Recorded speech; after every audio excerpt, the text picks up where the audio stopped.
Assalomu alaykum, qirg'iz yurtim. Kecha men 10 kundan oshib Bishkekte Sentralniy mechitda yashadim mashinada. Bugun mesdan almashtirdim. Bu жаққа kelib түнөгөм түндөсү. Сиденияны монтип жаткырып коюп уктап атам да. Анан эртең менен турсам, мага мен тааныбаган иностранный номерден сообщение кетиптир.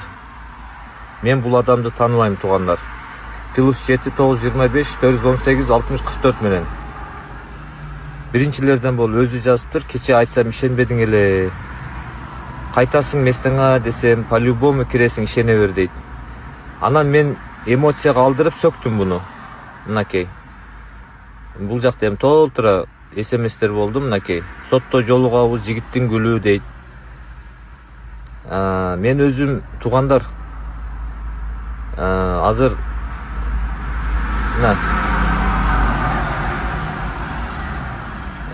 өзү силер кимсиңер десем айтпайт. Анан мен дагы айттым, Урматтуу Ташиевке чейин жазам мен да өзүмдү түрмөдөн коргоо максатта депчи. Мен туугандар камалып кетиштен корком.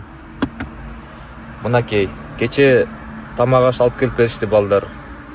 Уже 2 жума болуп калды, мен машинада Бишкекте 10 күндөн ашык Центральный мечитте жашадым. Кече түндө бул местан алмаштырып Бишкектин башка бир четине келдим. Мен өзү Бишкекте жумушум жок. Мен башка чет өлкөдө, башка мамлекетте иштеймин. Бул жакта мен жумушум башка жакта. Ошол жактан өзүмдүн тиги тиричилигимди кылып, үйдөгүлөргө жардам берип, өзүмө жакшы бир шарт түзөйүн деп иштеп жүргөм. Анан ошол 2025-жылдын 13-июнунда камакка алындым. 3 ай камалдым. 19-сентябрда соттун чечими бар менде. Тиги мынакей. Бул 100 000 сом штраф төлөдүм.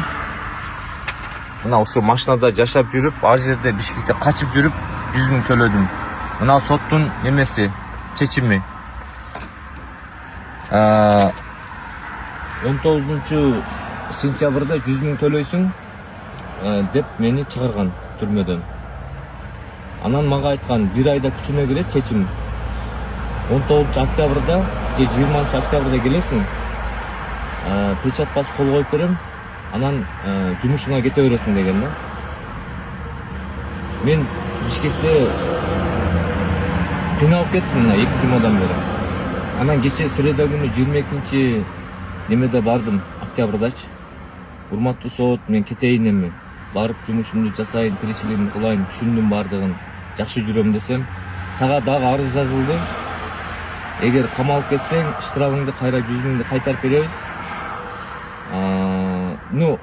Шаардык сот чечет деп койду. Күтөсүң деди. Эми аны канча күтөм? Дагы канча убакыт мен Бишкекте машинада жашап, көчөдө жашаймын. Күндөн күнгө суук түшүп атат. Мен жумушум 3 ай камалып, канчалаган жумушум артка кетти.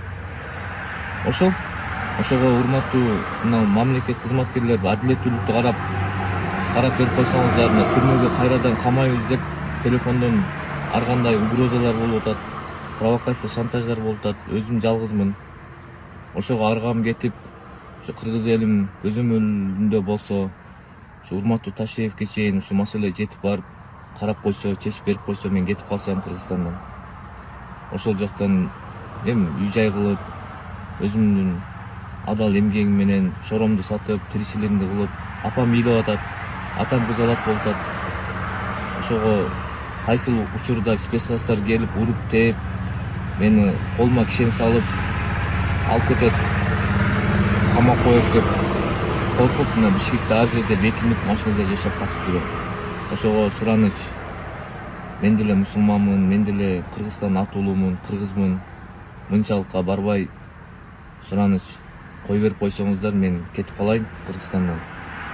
Канчалаган тиричилигим бар, баардыгы калып кетип атат. Бишкекте мен жумушум жок, иштейин десем. Ошол. Ассаламу алейкум ва рахматуллахи ва баракатуху.